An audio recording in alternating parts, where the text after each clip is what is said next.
ದೇವರ ಮಹಾಪರಿಶುದ್ಧ ನಾಮಕ್ಕೆ ಸ್ತೋತ್ರ ಉಂಟಾಗಲಿ. ನಿಮ್ಮೆಲ್ಲರ ಮಧ್ಯದಲ್ಲಿ ಮತ್ತೊಂದು ಸಾರಿ ನಿಂತು ದೇವರ ವಾಕ್ಯವನ್ನು ಹೇಳುವಂತೆ ದೇವರು ಕೃಪೆ ಮಾಡಿದ್ದಾರೆ, ಅದಕ್ಕಾಗಿ ದೇವರಿಗೆ ಸ್ತೋತ್ರ. ಅದು ಅಲ್ಲದೆ ಈ ದಿನ ಭಾನುವಾರದ ಆರಾಧನೆಗೆ ಬಂದಂಥ ನಿಮ್ಮೆಲ್ಲರನ್ನು ಯೇಸು ಕ್ರಿಸ್ತನ ನಾಮದಲ್ಲಿ ಆಶೀರ್ವದಿಸ್ತೇವೆ. ಯಾಕೆಂದರೆ ವಾಕ್ಯ ಹೇಳ್ತದೆ, ಆಲಯದೊಳಗೆ ಬರುವವನಿಗೆ ಕರ್ತನ ನಾಮದಲ್ಲಿ ಆಶೀರ್ವಾದ ಉಂಟಾಗಲಿ ಅಂತ. ಅದೇ ರೀತಿ ಬಂದಿರೋ ನಿಮ್ಮೆಲ್ಲರನ್ನು ದೇವರ ಆಶೀರ್ವಾದ ಮಾಡಲಿ. ಇವತ್ತು ಮೊದಲನೇದಾಗಿ ನಾವು ಕೇಳುವಂಥ ವಾಕ್ಯದ ಹೆಡ್ಡಿಂಗ್ ಅಂದರೆ ಟಾಪಿಕ್ ಏನಂದರೆ ಕ್ಷಮಾಪಣೆ. ಮೊದಲು ನಾವು ಅಪೊಸ್ತಲನಾದ ಪೌಲನು ಕೊಲೆಸಿದವರಿಗೆ ಬರೆದಂಥ ಪತ್ರಿಕೆ 3ನೇ ಅಧ್ಯಾಯ 13ನೇ ವಾಕ್ಯವನ್ನು ಓದಿಕೊಳ್ಳೋಣ.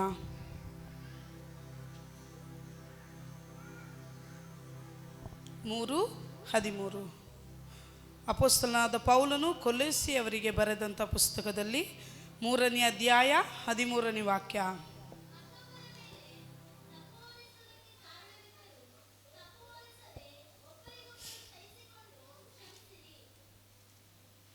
ಕರ್ತನು ನಮ್ಮನ್ನು ಕ್ಷಮಿಸಿದಂತೆಯೇ ನೀವು ಕ್ಷಮಿಸಿರಿ. ಮತ್ತೊಂದು ಸಾರಿ ಓದ್ತೀನಿ ಕೇಳ್ರಿ. ಮತ್ತೊಬ್ಬನ ಮೇಲೆ ತಪ್ಪು ಹೊರಿಸುವುದಕ್ಕೆ ಕಾರಣವಿದ್ದರೂ ತಪ್ಪು ಹೊರಿಸದೆ ಒಬ್ಬರಿಗೊಬ್ಬರು ಸೈರಿಸಿಕೊಂಡು ಕ್ಷಮಿಸಿರಿ. ಕರ್ತನು ನಮ್ಮನ್ನು ಕ್ಷಮಿಸಿದಂತೆಯೇ ನೀವು ಕ್ಷಮಿಸಿರಿ. ಮೊದಲು ನಾವು ಕಲಿಬೇಕಾಗಿರುವಂಥ ಒಂದೇ ಒಂದು ವಿಷಯ ಏನೆಂದರೆ ಕ್ಷಮಾಪಣೆ. ನಾವು ತಿಳ್ಕೊತೀವಿ ಕ್ಷಮಿಸೋದು ಅಂದರೆ ನೀನು ತಪ್ಪು ಮಾಡ್ದಾ, ನಾನು ಕ್ಷಮಿಸ್ತೆ ಅಷ್ಟೇ.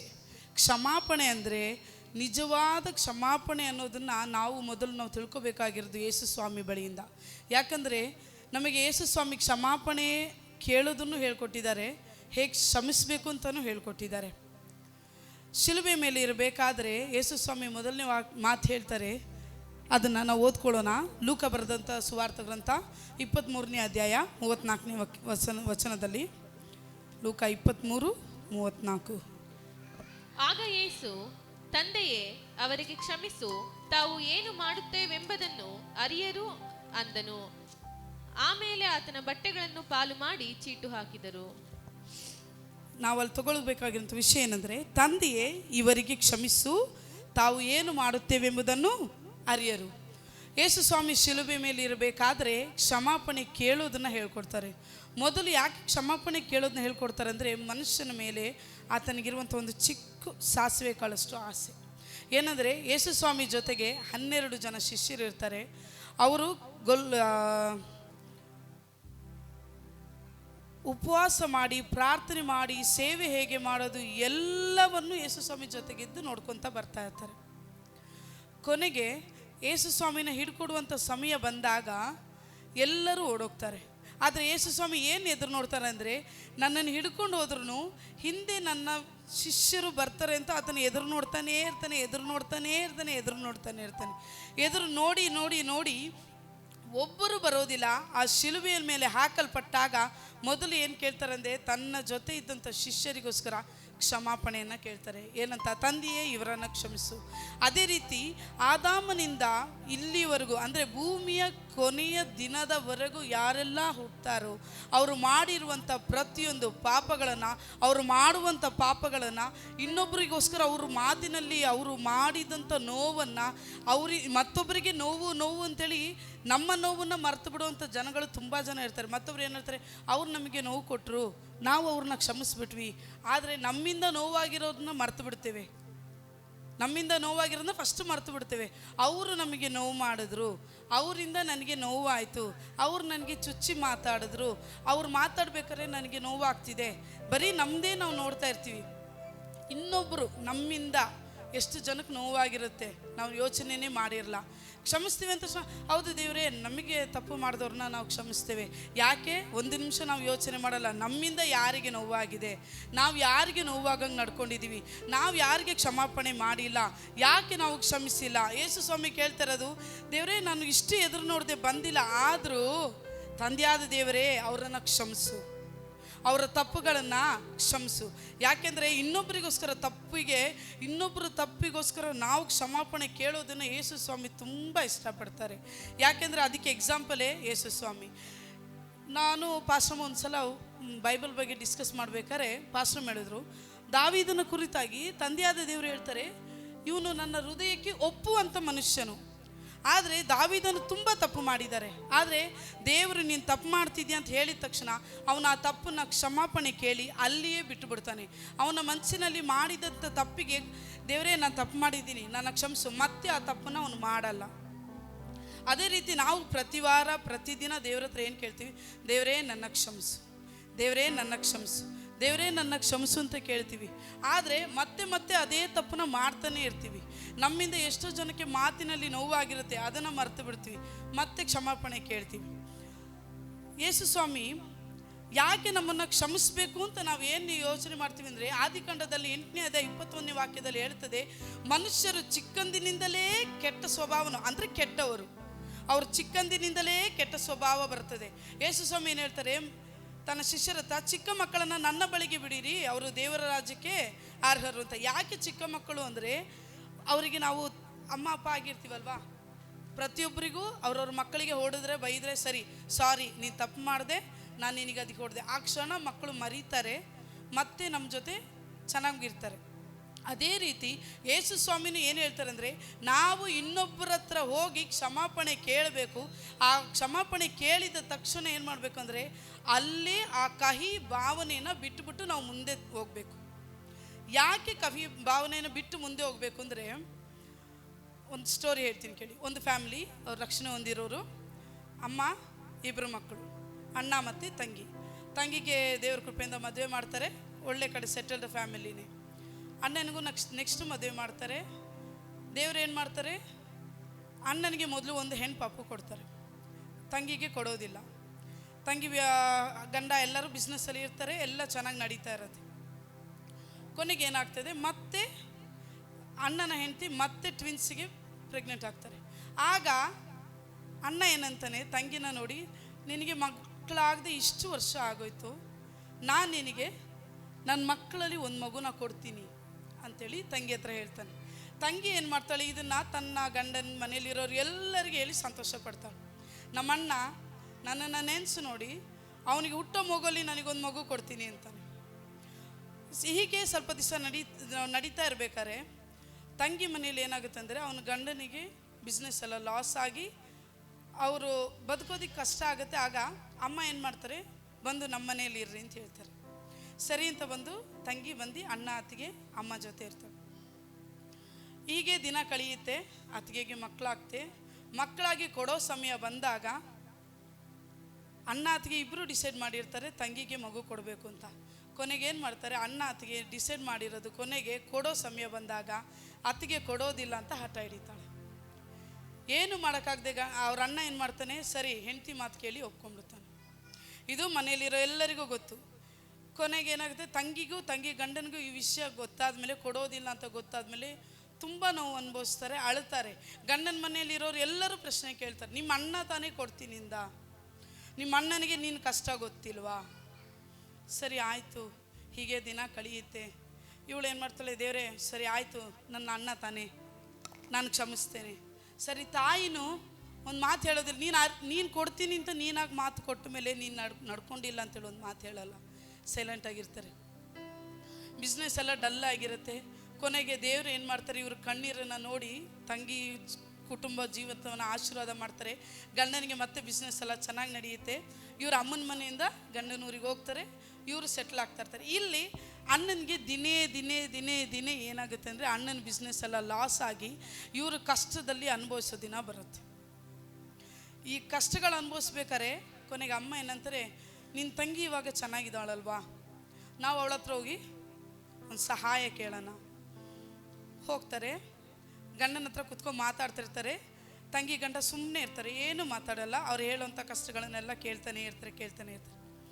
ಅಮ್ಮ ಏನು ಮಾಡ್ತಾರೆ, ಮಗಳ ಹತ್ರ, ನಾವು ಇಷ್ಟು ಕಷ್ಟ ಅಂತ ಹೇಳಿ ನಿನ್ನ ಹತ್ರ ಬಂದಿದ್ದೀವಲ್ಲ, ನೀನು ಕಷ್ಟ ಅನ್ನೋ ಸಮಯದಲ್ಲಿ ನಾವು ನಿನ್ನನ್ನು ಮನೇಲಿಟ್ಟು ಸಾಕಿದ್ವಲ್ಲ, ನೀನು ನಮಗೆ ಕಷ್ಟ ಇರೋ ಸಮಯದಲ್ಲಿ ಸಹಾಯ ಮಾಡ್ಬೋದಲ್ವಾ ಅನ್ಬೇಕಾರೆ ಮಗಳು ಕೇಳ್ತಾಳೆ, ಸರಿಯಮ್ಮ, ನಾನು ಕಷ್ಟದಲ್ಲಿದ್ದೆ, ನೀವು ಸಹಾಯ ಮಾಡಿದ್ರಿ, ಎಲ್ಲ ಮಾಡಿದ್ರಿ, ಆದರೆ ನನಗೆ ಒಂದು ಮಾತು ಕೊಟ್ರಲ್ಲ, ಆ ನೋವಲ್ಲಿ ನಾನು ಇದ್ದೀನಲ್ಲ, ಪ್ರತಿದಿನ ನೋವು ಅನುಭವಿಸ್ತಾ ಇದ್ದೀನಲ್ಲ, ನೀವು ಒಂದು ದಿನ ಅದನ್ನು ನೆನೆಸಿದ್ರ?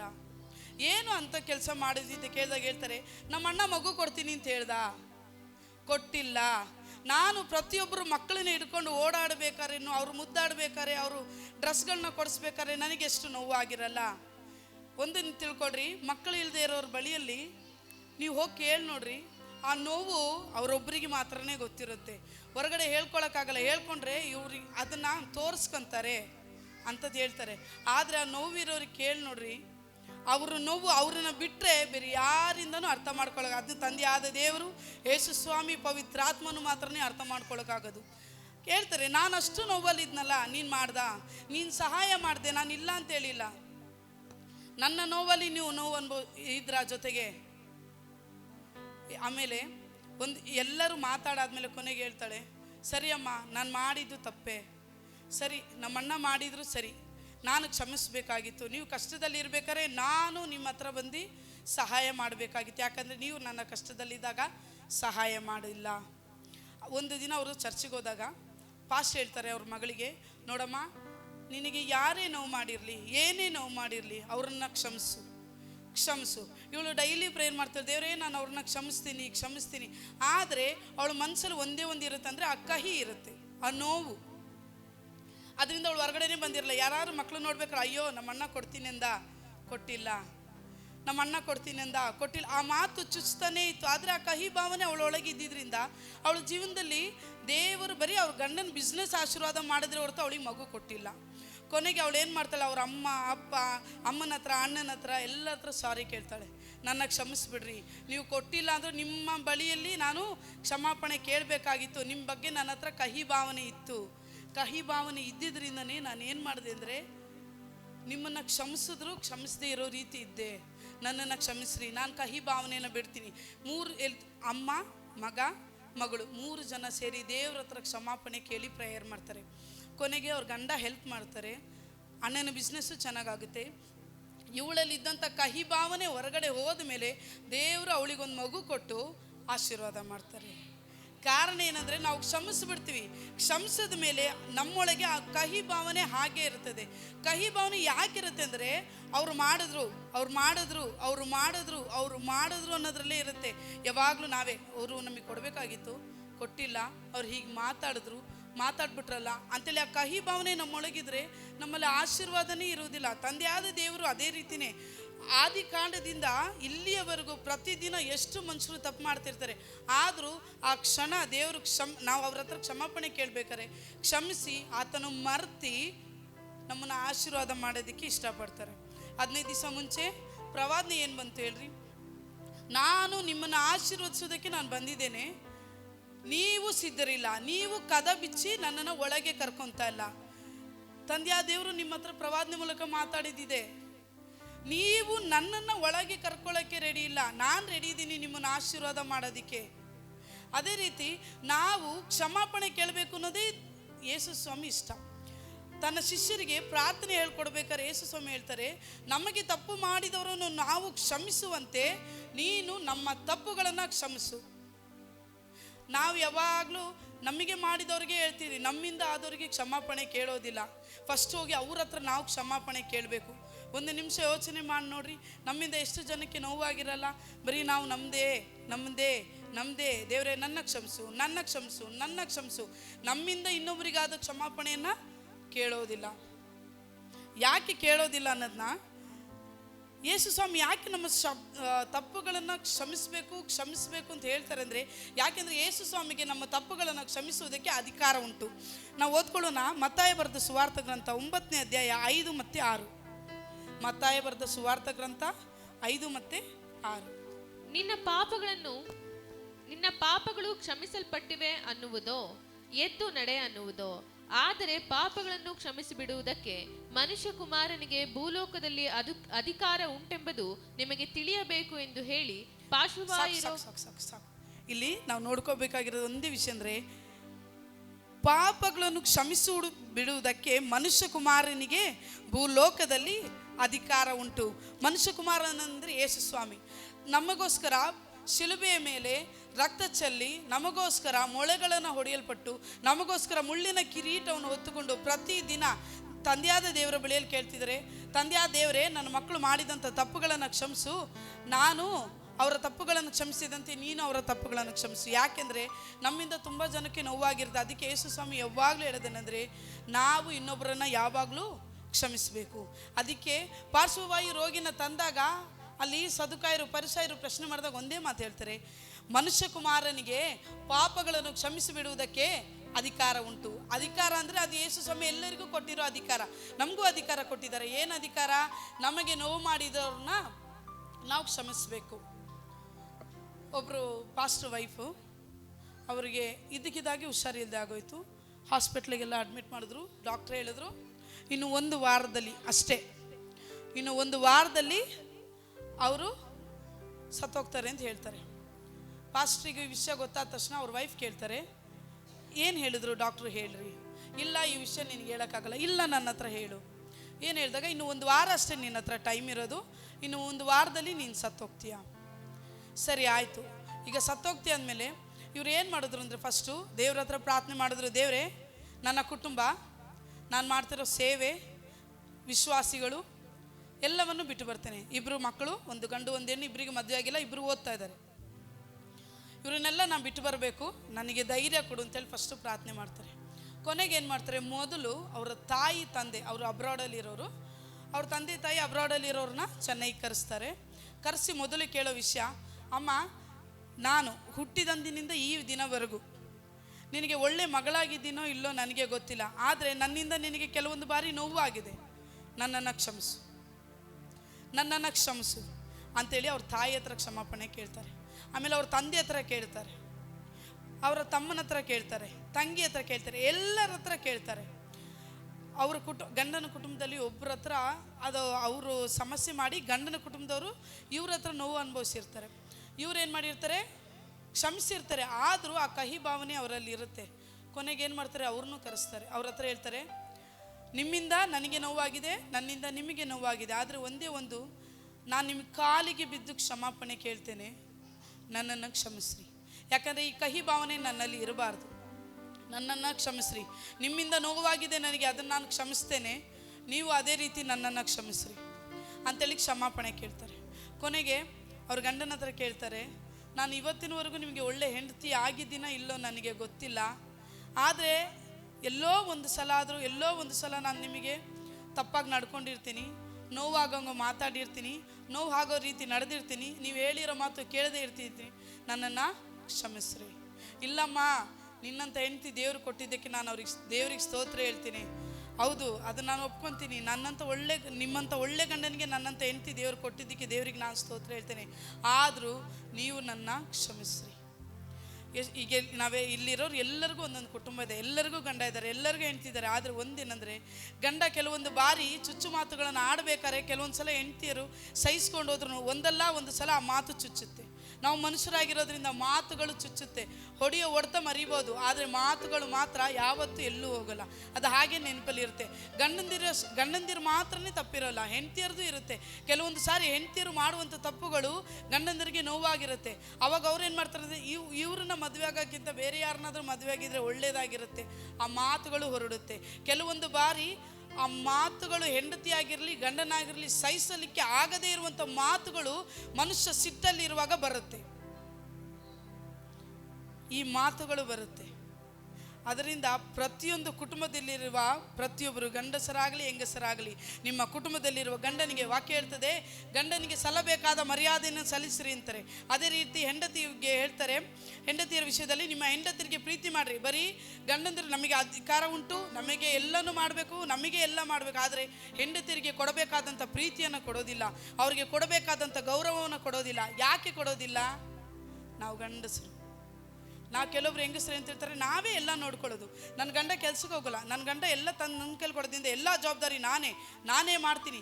ನನ್ನ ಗಂಡ ಎಕ್ಸಾಂಪಲ್ ಅಂದರೆ, ಗಂಡ ಒಂದು ಎಕ್ಸಾಂಪಲ್ ಒಂದು ತಪ್ಪಲ್ಲಿ ಸಿಗಾಕೊಂಬಿಟ್ರು ಅಂದರೆ, ಕೂತಾಗ ನಿಂತಾಗ ಅದನ್ನೇ ಚುಚ್ಚಿ ಮಾತಾಡೋದು. ಹೆಂಡತಿ ಸಿಗಾಕೊಂಬಿಟ್ರೆ ಅದೇ ಚುಚ್ಚಿ ಮಾತಾಡೋದು ಸುಲಭ, ಅದರಿಂದ ನೋವಲಾಗುವಂಥ ಗಾಯಗಳು ಜಾಸ್ತಿ. ಅದರಿಂದ ಕುಟುಂಬದಲ್ಲಿ ಮೊದಲಿರಬೇಕಾಗಿರೋದು ಗಂಡ ಹೆಂಡತಿ ಮಧ್ಯೆ ಪ್ರೀತಿ, ಎರಡನೇದು ಕ್ಷಮಾಪಣೆ. ಒಬ್ಬರಿಗೊಬ್ಬರು ವಾಕ್ಯ ಹೇಳ್ತದೆ, ಒಬ್ಬರಿಗೊಬ್ಬರು ಸೈರಿಸಿಕೊಂಡು ಕ್ಷಮಿಸಿರಿ, ನಾವು ಕ್ಷಮಿಸಿದಂತೆ ಕರ್ತನು ನಮ್ಮನ್ನು ಕ್ಷಮಿಸ್ತಾನೆ. ಯಾಕೆಂದರೆ ನಾವು ಕ್ಷಮಿಸಬೇಕು. ಬರೀ ನಾವು ಕ್ಷಮಿಸಿ ಅಂತ ನಾವು ನಮ್ಮನ್ನು ಮಾತ್ರ ಕೇಳ್ತಾ ಇರ್ತೀವಿ. ಇನ್ನೊಬ್ಬರ ಹತ್ರ ಹೋಗಿ ಕ್ಷಮಾಪಣೆಯನ್ನು ಕೇಳಬೇಕು. ಇದು ಕುಟುಂಬದಲ್ಲಿ ನಡೆಯೋದಿಲ್ಲ, ಫ್ರೆಂಡ್ ಸರ್ಕಲಲ್ಲಿ ನಡೆಯೋದಿಲ್ಲ, ನಮ್ಮ ಸಹೋದರರ ಮಧ್ಯದಲ್ಲಿ ನಡೆಯೋದಿಲ್ಲ. ಯಾಕೆಂದರೆ ವಾಕ್ಯ ಹೇಳ್ತದೆ, ನಿನ್ನ ಸಹೋದರನ ಜೊತೆಗೆ ನಿನಗೆ ವ್ಯಾಜ್ಯವಿರುವುದಾದರೆ ನೀನು ಕಾಣಿಕೆ ಪೆಟ್ಟಿಗೆಯಲ್ಲಿ ಕಾಣಿಕೆ ಹಾಕದೆ ಅದನ್ನು ಹಾಗೆ ಇಟ್ಟುಬಿಟ್ಟು ಹೋಗಿ ನಿನ್ನ ಸಹೋದರನ ಬಳಿಯಲ್ಲಿ ಸಮಾಧಾನ ಆಗು. ನಾವು ತಿಳ್ಕೊಂಡಿರ್ತೀವಿ ನಮ್ಮ ಜೊತೆ ಹುಟ್ಟಿದವರು ಬೆಳೆದವರು ಅವ್ರು ಮಾತ್ರ ಅಲ್ಲ, ನಮ್ಮ ಜೊತೆ ಕೆಲಸ ಮಾಡೋರು ಇರ್ತಾರೆ, ನಮ್ಮ ಫ್ರೆಂಡ್ಸ್ಗಳು ಇರ್ತಾರೆ, ನಮ್ಮ ನೆಂಟ್ರಿಸ್ಟ್ರುಗಳು ಇರ್ತಾರೆ. ಅವ್ರ ಬಗ್ಗೆನೂ ನಾವು ಯೋಚನೆ ಮಾಡಬೇಕು. ನಮ್ಮಿಂದ ಅವರಿಗೆ ನೋವಾಗಿರುತ್ತೆ, ಅವರಿಂದ ಮಾತ್ರ ನಮಗೆ ನೋವಾಗಲ್ಲ, ನಮ್ಮಿಂದನೂ ಅವರಿಗೆ ನೋವಾಗಿರುತ್ತೆ. ನಾವು ಮೊದಲು ಹೋಗಿ ಕ್ಷಮಾಪಣೆಯನ್ನು ಕೇಳಬೇಕು. ಕ್ಷಮಾಪಣೆ ಕೇಳೋದು ಅತ್ಯಂತ ಮುಖ್ಯವಾದದ್ದು. ಅದೇ ರೀತಿ ಆ ಪಾಸ್ಟ್ರಮ್ಮ ಏನು ಮಾಡ್ತಾರೆ, ಅವ್ರ ಮಕ್ಕಳನ್ನು ಕರೀತಾರೆ. ಅಪ್ಪ, ನೀವಿಬ್ಬರು ಯೌವನಸ್ಥರಾಗಿರೋದ್ರಿಂದ ನಿಮಗೆ ಮನೆಯಲ್ಲಿರುವಂಥ ಎಲ್ಲದೂ ಗೊತ್ತು. ಆದರೆ ಇನ್ನು ನನ್ನ ಬಳಿಯಲ್ಲಿರೋದು ಸ್ವಲ್ಪ ಸಮಯ ಮಾತ್ರ. ನಿಮ್ಮ ಜೊತೆ ಕಳೆಯೋದಕ್ಕೆ, ನಿಮ್ಮ ಆಯುಷ್ ದಿನಗಳು ನಾನು ಜೊತೆಗಿದ್ದು ಕಳೆಯೋದಕ್ಕಾಗಲ್ಲ, ನಿಮ್ಮ ಸಂತೋಷಗಳನ್ನ ನೋಡೋದಕ್ಕೆ ನನ್ನಿಂದ ಆಗಲ್ಲ. ಆದರೆ ದೇವರು ನನಗೆ ಕರುವಿಕೆಯನ್ನು ಕೊಟ್ಟಿರೋದ್ರಿಂದ ನಾನು ಹೋಗಬೇಕು. ನಿಮಗೆ ಯಾವುದಾದ್ರೂ ವಿಷಯದಲ್ಲಿ ಒಳ್ಳೆ ತಾಯಿಯಾಗಿ ನಾನು ನಡ್ಕೊಳ್ತಾ ಇದ್ದರೆ ನನ್ನನ್ನು ಕ್ಷಮಿಸು. ಈ ಮಾತು ಹೇಳ್ಬೇಕಾದ್ರೆ ತಾಯಿಯ ಹೃದಯದಲ್ಲಿ ಇರುವಂಥ ನೋವನ್ನು ಆ ತಾಯಿ ಒಬ್ಬಳಿಗೆ ಮಾತ್ರನೇ ಗೊತ್ತಿರುತ್ತೆ. ಅದೇ ರೀತಿ ಯೇಸು ಸ್ವಾಮಿ ಈ ಶಿಲುಬೆ ಮೇಲೆ ಇರುವಾಗ ನಮಗೋಸ್ಕರ ಕ್ಷಮಾಪಣೆ ಕೇಳಬೇಕಾದ್ರೆ ತಂದೆಯಾದ ದೇವರ ಹತ್ರ ಕೇಳ್ತಿದ್ದಾರೆ. ರೂಬಿ ಮಾಡಿದಂಥ ಪ್ರತಿಯೊಂದು ತಪ್ಪುಗಳಿಗೋಸ್ಕರ ತಂದೆಯಾದ ದೇವರೇ, ನಾನು ಕ್ಷಮಾಪಣೆ ಕೇಳ್ತೀನಿ. ಯಾಕಂದರೆ ಶಿಲುಬೆ ಮೇಲೆ ಯೇಸು ಸ್ವಾಮಿಗೆ ಜೀವ ಬಿಡೋದಕ್ಕೆ ಹೇಳ್ಬಿಟ್ಟಿದ್ದಾರೆ. ಜೀವ ಯಾವಾಗ ಬೇಕಾದ್ರೂ ಹೋಗ್ಬೋದು. ಅದರೊಳಗೆ ರೂಬಿಗೋಸ್ಕರ ಕ್ಷಮಾಪಣೆಯನ್ನು ಕೇಳಬೇಕು. ರೂಬಿ ಮಾತಾಡಿರುವಂಥ ಮಾತುಗಳಿಗೋಸ್ಕರ ಕ್ಷಮಾಪಣೆಯನ್ನು ಕೇಳಬೇಕು. ರೂಬಿ ನಿಂತ್ಕೊಂಡು ಹೇಳ್ಬೇಕಾಗಿರೋಂಥ ವಿಷಯದನ್ನು ಹೇಳದೆ ಇದ್ದಕ್ಕೋಸ್ಕರ ನಾನು ಕ್ಷಮಾಪಣೆ ಕೇಳಬೇಕು.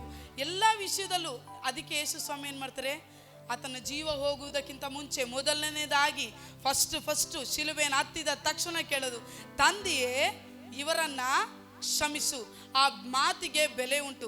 ಆತನ ಕೈಗಳಲ್ಲಿ ಕಾಲ್ಗಳಲ್ಲಿ ಮೊಳೆ ಹೊಡಿಬೇಕಾದ್ರೆ ತಂದೆಯೇ ಇವರನ್ನು ಕ್ಷಮಿಸಿ, ಇವ್ರು ಮಾಡ್ತಿರೋ ತಪ್ಪುಗಳು ಇವ್ರಿಗೆ ಗೊತ್ತಿಲ್ಲ. ತಲೆಯಲ್ಲಿ ಮುಳ್ಕಿರೀಟ ಇಡಬೇಕಾದ್ರೆ ತಂದೆಯೇ ಇವರನ್ನು ಕ್ಷಮಿಸಿ, ಇವ್ರು ಮಾಡ್ತಿರೋದು ಗೊತ್ತಾಗ್ತಿಲ್ಲ. ಪಕ್ಕೆಯಲ್ಲಿ ಚುಚ್ಚಬೇಕಾದ್ರೆ ತಂದೆಯೇ ಇವರನ್ನು ಕ್ಷಮಿಸಿ, ಇವ್ರು ಮಾಡ್ತಿರೋ ತಪ್ಪು ಇವ್ರಿಗೆ ಗೊತ್ತಿಲ್ಲ. ಚಾಟಿಯಲ್ಲಿ ಹೊಡಿಬೇಕಾದ್ರೆ ಆ ಮಾಂಸಗಳು ಅದು ಕಿತ್ಕೋಬೇಕಾದ್ರೆ ಮಾಂಸ ಹಂಗೆ ಕಿತ್ಕೊಂಡು ಹೊರಗಡೆ ಬರಬೇಕಾದ್ರೆ ತಂದೆಯೇ ಇವರನ್ನು ಕ್ಷಮಿಸಿ, ಇವ್ರು ಮಾಡ್ತಿರುವಂಥ ತಪ್ಪುಗಳು ಇವರಿಗೆ ಗೊತ್ತಾಗ್ತಿಲ್ಲ. ಅದೇ ರೀತಿಯೇ ಈ ತಾಯಿ ಪರಿಸ್ಥಿತಿ ಅಷ್ಟೇ. ಮಕ್ಕಳ ಹತ್ರ ಕೇಳ್ತಾರೆ, ನನ್ನನ್ನು ಕ್ಷಮಿಸ್ರಿ, ನಾನು ಒಳ್ಳೆ ತಾಯಿ ಆಗಿದ್ದೇನೋ ಇಲ್ಲೋ ಗೊತ್ತಿಲ್ಲ, ಆದರೆ ನಿಮ್ಮಂಥ ಒಳ್ಳೆ ಮಕ್ಕಳನ್ನು ದೇವರು ಕೊಟ್ಟಿದ್ದಕ್ಕಾಗಿ ದೇವರಿಗೆ ಸ್ತೋತ್ರ ಮಾಡ್ತೇನೆ. ಹೀಗೆ ಇದೆಲ್ಲ ಹೇಳಿದ್ಮೇಲೆ ಅವರು ಸಂತೋಷವಾಗಿ ದೇವರು ನೇಮಿಸಿದ ದಿನದಲ್ಲಿ ಕಣ್ಣನ್ನು ಮುಚ್ತಾರೆ. ಆ ಪಾಸ್ಟರ್ ಹೇಳಿದಿಷ್ಟೇ, ಪಾಸ್ಟರ್ ನಾವು ಸೇವೆ ಎಷ್ಟೋ ಕಡೆ ಹೋಗಿ ಮಾಡಿದ್ದೀವಿ, ಆದರೆ ಕೊನೆ ಒಂದು ವಾರದಲ್ಲಿ ನಡೆದ ಘಟನೆಗಳನ್ನ ನಾನು ಮರೆಯೋದಕ್ಕೆ ಆಗೋದಿಲ್ಲ. ನನ್ನ ಹೆಂಡತಿ ಇಲ್ಲ ಅನ್ನೋ ನೋವು ನನಗೆ ಜಾಸ್ತಿ ಇದೆ. ಆದರೆ ಅವಳು ಹೋಗ್ಬೇಕಾದ್ರೆ ನನಗೆ ಹೇಳ್ಕೊಟ್ಟಂಥ ಪಾಠ ಏನಂದರೆ, ನಾನು ಕ್ಷಮಿಸಬೇಕು, ಇನ್ನೊಬ್ಬರ ಹತ್ರ ಬಳಿ ಕ್ಷಮಾಪಣೆಯನ್ನು ಕೇಳಬೇಕು. ನಾವು ಯಾವಾಗಲೂ ಹೇಳ್ತೀವಿ, ಅವರು ನನಗೆ ಇಷ್ಟು ನೋವು ಮಾಡಿದ್ರು, ಅವರಿಂದ ನನಗಿಷ್ಟು ನೋವಾಗಿದೆ ಅಂಥೇಳಿ ನಾವು ಇನ್ನು ಹೇಳ್ತಾನೆ ಇರ್ತೀವಿ, ಕ್ಷಮಾಪಣೆ ಕೇಳೋದಿಲ್ಲ. ಸರಿ, ಅವ್ರದ್ದೇ ಸರಿ ಇರಲಿ, ನಾವು ಕ್ಷಮಾಪಣೆ ಕೇಳೋಣ. ನಾವು ಕ್ಷಮಾಪಣೆ ಕೇಳಬೇಕು. ರಾತ್ರಿ ಭೋಜನ ತೆಗಿಬೇಕಾದ್ರೆ ವಾಕ್ಯ ಏನು ಹೇಳ್ತದೆ, ಆ ತೆಗಿಬೇಕಾದ್ರೆ ನಿಮ್ಮನ್ನು ಫಸ್ಟು ಪರೀಕ್ಷಿಸಿಕೊಳ್ಳ್ರಿ. ನಾವು ಧೈರ್ಯವಾಗಿ ಯಾರನ್ನು ಕ್ಷಮಾಪಣೆ ಕೇಳೋದಿಲ್ಲ, ಕ್ಷಮಿಸೋದಿಲ್ಲ, ನಾವು ಕ್ಷಮಾಪಣೆ ಕೇಳೋದಿಲ್ಲ, ಧೈರ್ಯವಾಗಿ ರಾತ್ರಿ ಭೋಜನದಲ್ಲಿ ಕೈ ಇಡ್ತೇವೆ. ಅದು ಪರಿಶುದ್ಧ ಉಳ್ಳಂಥ ದೇವರು ನಮಗೋಸ್ಕರ ಚೆಲ್ಲಿದಂಥ ರಕ್ತ, ಆತನ ಪರಿಶುದ್ಧವಾದಂಥ ದೇಹ. ಆ ದೇಹಕ್ಕೆ ನಾವು ಕೊಡಬೇಕಾದ ಗೌರವ ಕೊಡದೆ, ನಾವು ನಮ್ಮಿಂದ ನೋವಾದವರ ಬಳಿಯಲ್ಲಿ ಹೋಗಿ ಕ್ಷಮಾಪಣೆ ಕೇಳದೆ ನಾವು ಹೋಗಿ ಆ ರಾತ್ರಿ ಭೋಜನದಲ್ಲಿ ಕೈ ಇಡ್ತೇವೆ. ಒಬ್ಬರು ತಪ್ಪು ಮಾಡೋದ್ರಿಂದ ಎಲ್ಲರೂ ತಪ್ಪಾಗುತ್ತೆ. ಯೇಸು ಸ್ವಾಮಿ ನಮ್ಮ ಬಳಿಯಲ್ಲಿ ಕೇಳೋದಿಷ್ಟೇ, ನೀವು ಕ್ಷಮಿಸ್ರಿ. ನಿಮಗೆ ನೋವಾಗಿದೆ, ನೀವು ಕ್ಷಮಿಸ್ರಿ. ಯಾಕೆಂದರೆ ಯೇಸು ಸ್ವಾಮಿ ನಮ್ಮ ತಪ್ಪುಗಳನ್ನು ಯಾವುದಕ್ಕೂ ಲೆಕ್ಕ ಇಟ್ಕೊಳ್ಳಲ್ಲ. ಯಾಕೆ ಇಟ್ಕೊಳ್ಳಲ್ಲ ಅಂದರೆ, ಆತನಿಗೆ ನಮ್ಮ ತಪ್ಪುಗಳನ್ನು ಕ್ಷಮಿಸುವುದಕ್ಕೆ ಅಧಿಕಾರ ಉಂಟು. ಆ ಅಧಿಕಾರದಕ್ಕೆ ಯಾಕೆ ಆತ ನಮ್ಮ ತಪ್ಪುಗಳನ್ನು ಕ್ಷಮಿಸ್ತಾನೇ ಇರ್ತಾರೆ ಪ್ರತಿ ಸಾರಿಯೂ ಅಂದರೆ, ನಮಗೋಸ್ಕರ ಶಿಲುಬೆಯಲ್ಲಿ ಆತನು ಚೆಲ್ಲಿದಂಥ ರಕ್ತ, ಪರಿಶುದ್ಧವಾದಂಥ ರಕ್ತ. ಆತನು ನಮಗೆ ಪ್ರತಿದಿನ ಪ್ರತಿಕ್ಷಣ ಹೇಳ್ಕೊಡ್ತಾರದಿಷ್ಟೇ, ನಾನು ಕ್ಷಮಿಸಿದಂತೆಯೇ ನೀವು ಕ್ಷಮಿಸ್ರಿ. ನೀವು ಪ್ರತಿಯೊಬ್ಬರ ಬಳಿಯಲ್ಲಿ ಹೋಗಿ ಕ್ಷಮಾಪಣೆ ಕೇಳ್ರಿ. ಪಾರ್ಶ್ವವಾಯುಗೆ ಹೇಳ್ತಾರೆ, ಅವನ ತಪ್ಪುಗಳನ್ನು ಕ್ಷಮಿಸೋದಕ್ಕೆ ನನಗೆ ಅಧಿಕಾರ ಉಂಟು.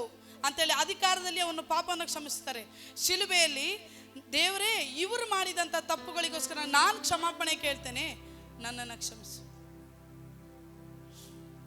ಪಾಶ್ರಮ ದರ್ಶನ ಹೇಳಿದ್ರು ಗೊತ್ತಲ್ವಾ? ಈಗ ಆ ದರ್ಶನದಲ್ಲಿ ಏನಿದೆ, ದೇಶಕ್ಕೆ ಬಂದಿರೋದು, ದೇಶದಲ್ಲಿ ಪ್ರತಿಯೊಬ್ಬರು ಮಾಡಿದಂಥ ತಪ್ಪುಗಳು ಯಾರಿಗೆ ಹೋಗಿ ಸೇರುತ್ತೆ?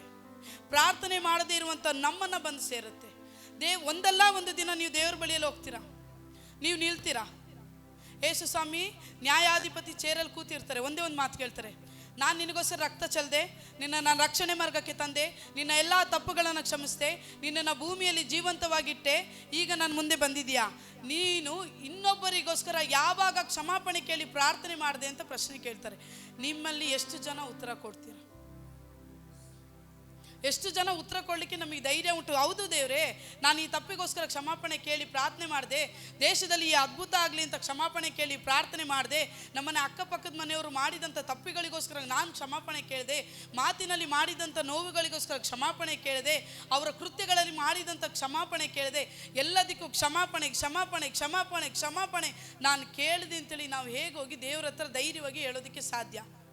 ಯಾಕೆಂದರೆ ಫಸ್ಟು ನಮ್ಮ ಕುಟುಂಬದಲ್ಲೇ ನಮ್ಮ ಗಂಡನ್ನೇ ಕ್ಷಮಿಸಲ್ಲ, ನಮ್ಮ ತಮ್ಮಂದನ್ನು ಕ್ಷಮಿಸಲ್ಲ, ಅಣ್ಣನ ಕ್ಷಮಿಸಲ್ಲ, ಅಪ್ಪ ಅಮ್ಮನ ಹತ್ರ ಕ್ಷಮಾಪಣೆ ಕೇಳಲ್ಲ.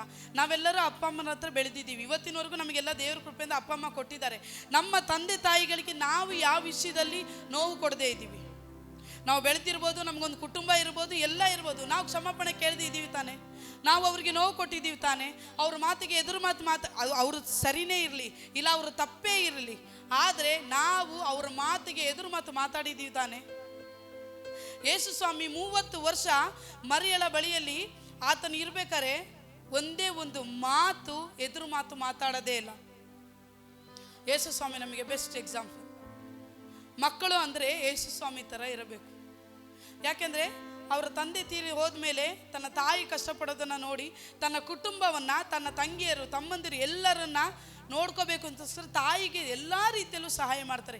ಎಲ್ಲಿಯೂ ತಾಯಿ ಹತ್ರ ಆತನ ಒಂದು ಮಾತು ತಿರುಗಿಸಿ ಮಾತಾಡಿರಲ್ಲ. ಯಾಕೆಂದರೆ ತಾಯಿ ಅವ್ರು ಸರಿನೋ ತಪ್ಪೋ ಅದು ನಮಗೆ ಬೇಡ, ಆದರೆ ಆಕೆ ನಮ್ಮನ್ನು ಹೆತ್ತೋಳು. ಆ ತಂದೆ ನಮಗೋಸ್ಕರ ಕಷ್ಟಪಟ್ಟು ಬೆವರು ಸುರಿಸಿ ಸಾಕಿದಂಥ ಮನುಷ್ಯ, ಅವ್ರು ಏನೇ ಮಾಡಿರಲಿ ದೇವರು ಅವರಿಗೆ ಲೆಕ್ಕ ಕೇಳ್ಕೊತಾರೆ. ನಾವು ಅವರಿಗೆ ಮಕ್ಕಳಾಗಿ, ನಮಗೆ ಮಕ್ಕಳಾಗಿ ಮೊಮ್ಮಕ್ಕಳು ಹುಟ್ಟಿದ್ರು ನಮಗೆ ತಾಯಿ ಅಥವಾ ತಂದೆ ಇದ್ದರೆ ನಾವು ಅವರಿಗೆ ಮಕ್ಕಳೇ. ನಾವು ಮಾಡಿದಂಥ ತಪ್ಪಿಗೆ ನಾವು ಕ್ಷಮಾಪಣೆ ಕೇಳಲೇಬೇಕು. ಯಾಕೆಂದರೆ ಯೇಸು ಸ್ವಾಮಿ ನಮಗೆ ಕ್ಷಮಾಪಣೆ ಕೇಳೋದನ್ನು ಹೇಳ್ಕೊಟ್ಟಿದ್ದಾರೆ. ಯಾಕೆಂದರೆ ಕ್ಷಮಾಪಣೆ ಕೇಳೋದು ಪ್ರತಿಯೊಬ್ಬರ ಅಧಿಕಾರ. ಯಾಕೆಂದರೆ ನಮ್ಮಿಂದ ನೋವಾಗಿದೆ. ಕೆಲವೊಂದು ಬಾರಿ ನಾವು ಯೇಸು ಸ್ವಾಮಿಗೆ ನೋವು ಮಾಡಿರ್ತೀವಿ. ಹೇಗೆಂದರೆ ಯೇಸು ಸ್ವಾಮಿ ನಮಗೊಂದು ಸ್ಥಳಕ್ಕೆ ಹೋಗೋಕೆ ಹೇಳಿರ್ತಾರೆ, ನಾವು ಹೋಗಿರಲ್ಲ. ಇವತ್ತು ನಮಗೆ ಪ್ರಾರ್ಥನೆ ಮಾಡೋಕ್ಕೆ ಹೇಳಿರ್ತಾರೆ, ನಾವು ಮಾಡಿರಲ್ಲ. ನಮಗೆ ಜೀವನದಲ್ಲಿ ಈ ಮಟ್ಟಕ್ಕೆ ಹತ್ತಬೇಕು ಅಂತ ದೇವರು ಡಿಸೈಡ್ ಮಾಡಿರ್ತಾರೆ, ನಾವು ಆ ಮಟ್ಟಕ್ಕೆ ಹತ್ತದೆ ಕೆಳಗೆ ಹೋಗಿರ್ತೀವಿ. ಇನ್ನೊಬ್ಬರು ನಮ್ಮನ್ನು ಕೀಳಾಗಿ ಮಾತಾಡೋದನ್ನು ದೇವರು ಕೇಳಬೇಕಾದ್ರೆ ನೋವು ಅನುಭವಿಸ್ತಾರೆ. ನನ್ನ ಮಗಳನ್ನ ನಾನು ಈ ಮಟ್ಟಕ್ಕೆ ಇಡಬೇಕು ಅಂತಿದ್ದೆ, ಆಕೆ ಏನು ಮಾಡಿದ್ಲು, ನನ್ನ ಮಾತು ಕೇಳದೆ ಹೋಗಿರುವಂಥ ಸ್ಥಳದಲ್ಲಿ ನಿಂತಿರುವಂಥ ಸ್ಥಳ ನನಗೆ ನೋವು ತರ್ತದೆ. ಈ ಸ್ಥಳದಲ್ಲಿ ನಮಗೆ ದೇವರು ಎಲ್ಲೋ ಒಂದು ಇಟ್ಟಿರ್ತಾರೆ, ನಾವು ಆ ಸ್ಥಳ ಬಿಟ್ಬಿಟ್ಟಿರ್ತೀವಿ, ಬೇರೆ ಸ್ಥಳದಲ್ಲಿ ಇರ್ತೀವಿ. ಆದರೆ ದೇವ್ರ ಹತ್ರ ಕೇಳ್ತೀವಿ, ದೇವರೇ ನನಗೆ ಯಾಕೆ ಈ ಕಷ್ಟ, ನನಗೆ ಯಾಕೆ ಈ ಕಣ್ಣೀರು, ನನಗೆ ಯಾಕೆ ಈ ವೇದನೆ, ಎಲ್ಲರೂ ಚೆನ್ನಾಗಿರ್ಬೇಕಾದ್ರೆ ನಾನು ಯಾಕೆ ಹೀಗಿದ್ದೀನಿ? ಯಾಕೆಂದರೆ ದೇವರು ನಮ್ಮನ್ನು ಇಟ್ಟಂಥ ಸ್ಥಳವನ್ನು ನಾವು ಬಿಟ್ಟು ಬೇರೆ ಕಡೆ ಹೋಗಿರೋದೆ.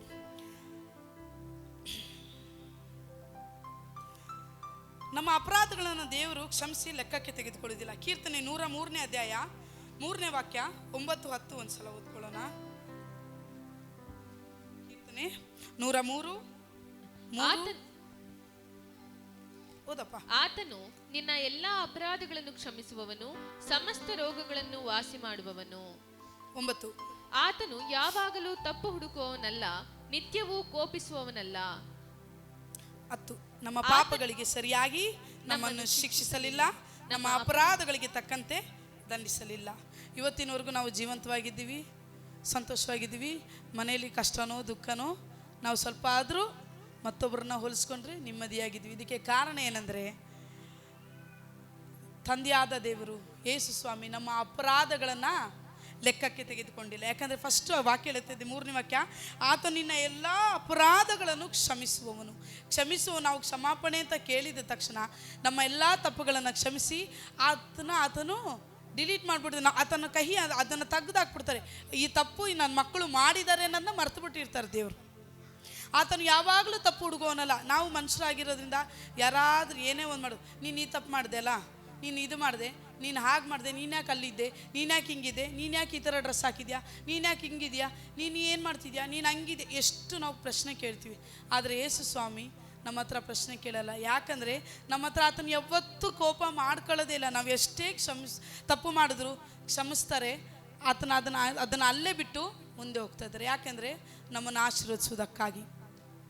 ಪಾಶ್ರಮ ಉಪವಾಸ ಇದ್ದು ಉಪವಾಸ ಮುಗಿಸಾದ್ಮೇಲೆ ತಂದೆಯಾದ ದೇವರು ಏನು ಕೇಳಿದ್ರು ಅಂದರೆ, ಸಭೆಯಲ್ಲಿರೋ ಪ್ರತಿಯೊಬ್ಬರು, ಅದರಲ್ಲಿ ನಮ್ಮನ್ನು ಸೇರಿಸ್ಕೊಂಡು ಏನು ಕೇಳ್ತಾರೆ ಅಂದರೆ, ಫರೋಹನನ ಮುಂದೆ ನಾನು ಬಂದು ನಿಂತಿದ್ದೇನೆ, ಅದೇ ರೀತಿ ನಿಮ್ಮ ಮುಂದೆ ನಾನು ಬಂದು ನಿಂತಿದ್ದೇನೆ. ಅಂದರೆ ಅರ್ಥ, ಫರೋಹನು ಮಾಡಿದ ತಪ್ಪುಗಳನ್ನು ಕ್ಷಮಿಸಿ ಇಸ್ರೇಲರನ್ನ ಬಿಡುಗಡೆ ಮಾಡಿ ಕಾನಾನ್ ದೇಶಕ್ಕೆ ಕರ್ಕೊಂಡು ಹೋಗಬೇಕು ಅಂತ ನಾನು ಬಂದಿದ್ದೇನೆ. ಅವರನ್ನು ಎಲ್ಲ ಕಷ್ಟಗಳಿಂದ, ನೋವುಗಳಿಂದ, ವೇದನೆಗಳಿಂದ, ಎಲ್ಲದರಿಂದ ಬಿಡಿಸೋದಕ್ಕೆ ನಾನು ಬಂದಿದ್ದೇನೆ ಅಂತ ಅಲ್ಲಿ ಫರೋಹನ ಮುಂದೆ ಅವನ್ನ ಬಿಡಿಸೋದಕ್ಕೋಸ್ಕರ ತಂದೆಯಾದ ದೇವರು ಒಬ್ಬ ಮನುಷ್ಯನ ರೀತಿಯಲ್ಲಿ ಅವನ ಹತ್ರ ಮಾತಾಡಕ್ಕೆ ಬಂದಿರ್ತಾರೆ.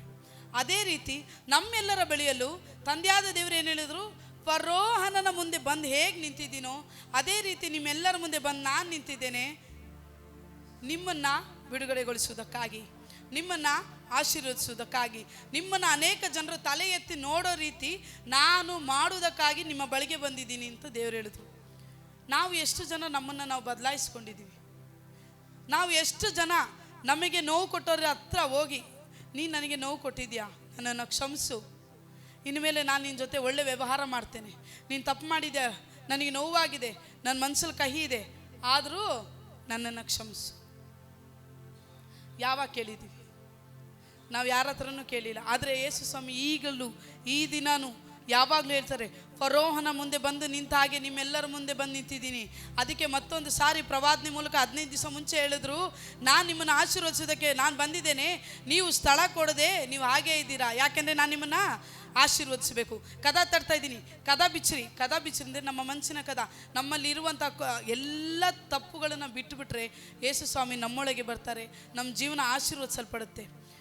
ಮನೆಯಲ್ಲಿ ಎಲ್ಲ ಸಮಸ್ಯೆಗಳು ಇರಲಿ ಬಿಡ್ರಿ. ದಿ ಚೋಸನ್ ಅಂತೇಳಿ ಯೇಸು ಸ್ವಾಮಿದು ಒಂದು ವೆಬ್ ಸೀರೀಸ್ ಇದೆ. ಆ ವೆಬ್ ಸೀರೀಸಲ್ಲಿ ಯೇಸು ಸ್ವಾಮಿ ಪಾಠ ಮಾಡಿರೋ ಆ ಮನುಷ್ಯ ಒಂದು 2 ಸ್ಟೋರಿ ಹೇಳ್ತಾರೆ.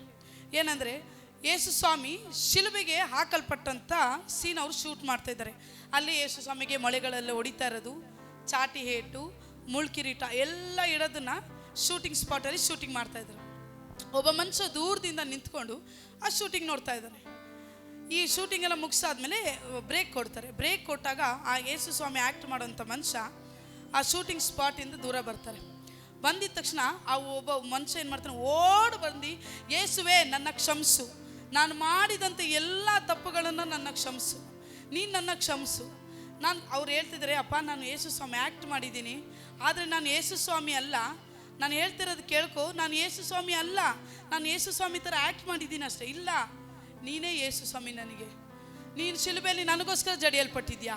ಆ ಆ್ಯಕ್ಟ್ ಮಾಡಿರೋ ಮನುಷ್ಯನ ರೂಪದಲ್ಲಿ ಯೇಸು ಸ್ವಾಮಿ ನಾವು ನೋಡ್ತಾ ಇದ್ದಾನೆ. ಅವನು ಹೇಳ್ತಾನೆ, ನೀನು ನನಗೆ ಮನುಷ್ಯನಾಗಿ ಕಾಣ್ತಲ್ಲ, ನೀನು ಯೇಸು ಸ್ವಾಮಿನೇ, ನನ್ನ ತಪ್ಪುಗಳನ್ನ ಕ್ಷಮಿಸು, ನಾನು ನೋವು ಮಾಡಿದ್ದೀನಿ, ನನ್ನ ಕ್ಷಮಿಸು, ನನ್ನ ಕ್ಷಮಿಸು, ನನ್ನ ಕ್ಷಮಿಸು. ಅವನ ಕೈಯಲ್ಲಿ ಎಷ್ಟು ಅಳೋದಿಕ್ಕಾಗುತ್ತೋ ಅಷ್ಟು ಅಳ್ತಾನೆ.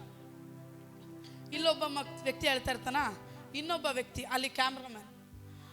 ಹೊರಗಡೆ ದೇಶದಲ್ಲಿ ಎಲ್ಲರೂ ರಕ್ಷಣೆ ಯೇಸು ಸ್ವಾಮಿ ನಂಬಿರೋರೆ, ಆದರೆ ರಕ್ಷಣೆ ಹೊಂದಿದಾರಾ ಇಲ್ಲ ಅಂತೇಳಿ ಅವರವರ ಪ್ರತಿಯೊಬ್ಬರ ಜೀವಿತವನ್ನು ನೋಡಿದ್ರೆ ಮಾತ್ರ ಗೊತ್ತಾಗುತ್ತೆ. ಆ ಕ್ಯಾಮ್ರಾಮ್ಯಾನ್ ಏನು ಮಾಡ್ತಿರ್ತಾರೆ, ಶೂಟಿಂಗ್ ಎಲ್ಲ ಮಾಡ್ತಾ ಇರಬೇಕಾದ್ರೆ ಅರ್ಧದಲ್ಲಿ ಶೂಟಿಂಗ್ನ ನಿಲ್ಲಿಸೋಗಿ ದೂರದಲ್ಲಿ ನಿಂತು ಬಿಕ್ಕಳಿಸಿ ತನ್ನ ಕೈಲಿ ಆಗಷ್ಟು ಅಳ್ತಾನೆ.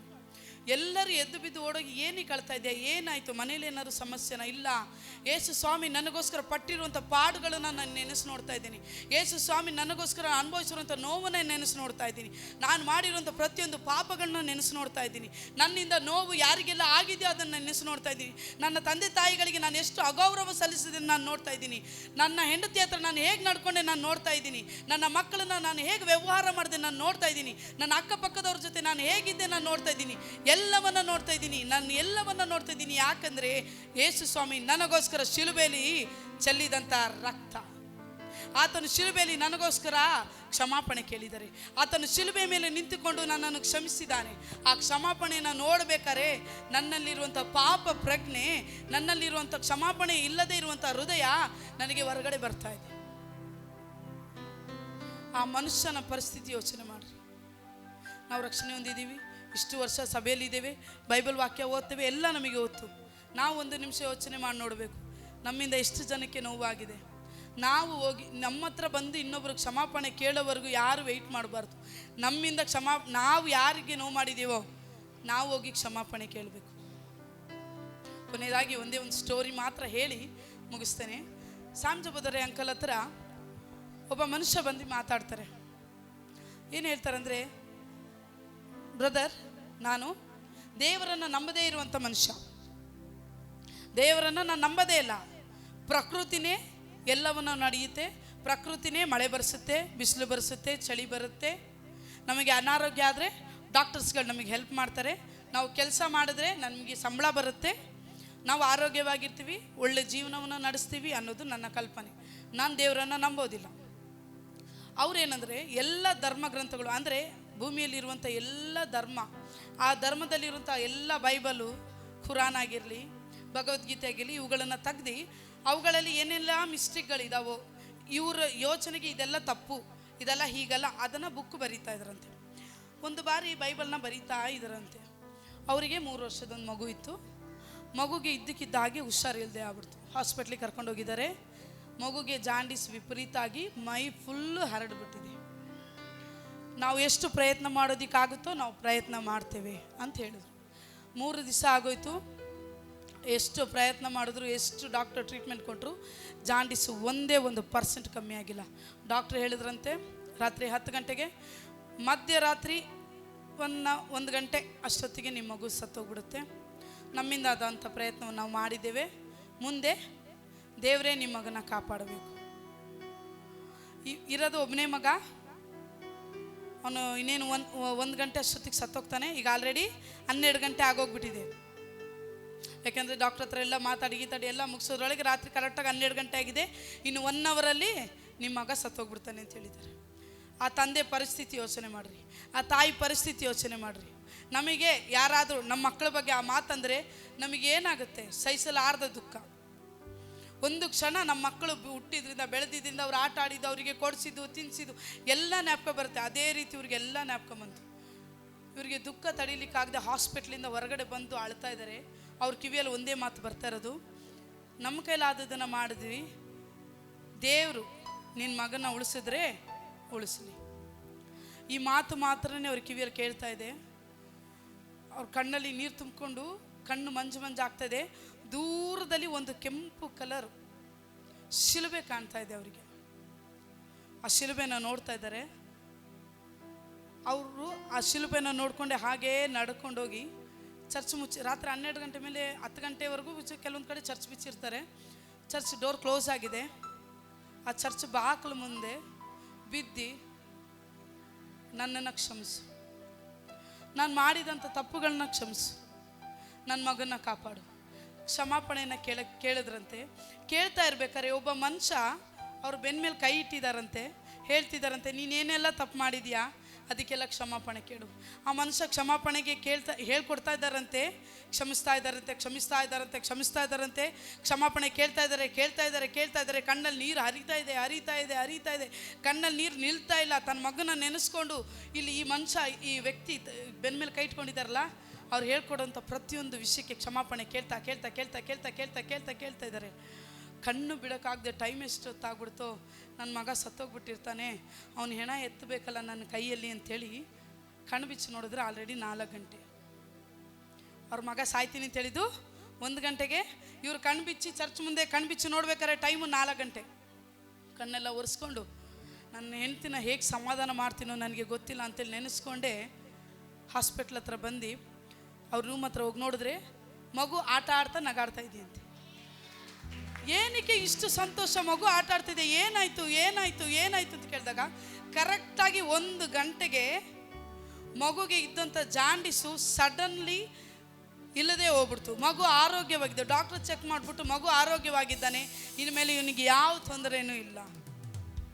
ಕಾರಣ ಏನಂದರೆ ಆ ಶಿಲುಬೆಯ ಮುಂದೆ ಅವರು ಒಪ್ಪಿಸಿಕೊಟ್ಟು ಕ್ಷಮಾಪಣೆ ಕೇಳಿದರು.